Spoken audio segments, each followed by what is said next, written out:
Saudi আরবের Jeddah ও Medina বিমানবন্দরে দ্বিতীয় দিনের মতো অবতরণ করেছে বাংলাদেশি হজযাত্রীদের বহনকারী বিমানগুলো। ২ দিনের ২১টি ফ্লাইটে দেশটিতে পৌঁছেছেন ৮,৭১০ জন বাংলাদেশি হজযাত্রী। এর মধ্যে জেদ্দা হয়ে পবিত্র মক্কায় অবস্থান করছেন ৭,০৫৫ জন, আর মদিনা মনোয়ারায় পৌঁছেছেন ১,৬৫৫ জন মুসল্লি। আমি যত ট্রাভেল করেছি আজকে মনে হচ্ছে বেস্ট সার্ভিস পেয়েছি। এবারের সার্ভিস নিয়ে আমরা আলহামদুলিল্লাহ খুবই সন্তুষ্ট।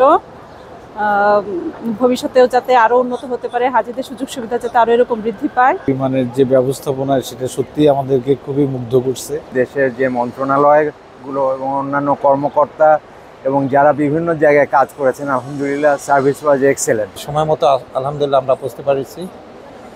আশা করি বাকিটা সময় ঠিকভাবে চলতে পারবো। হজ মিশন, কনসুলেট এবং দূতাবাসের পক্ষ থেকে প্রতিনিয়ত মুসল্লিদের খোঁজ খবর নেওয়া হচ্ছে। তাদের নিরাপত্তা, স্বাস্থ্য ও নির্বিঘ্ন যাতায়াত নিশ্চিতে নেওয়া হয়েছে কঠোর ব্যবস্থা।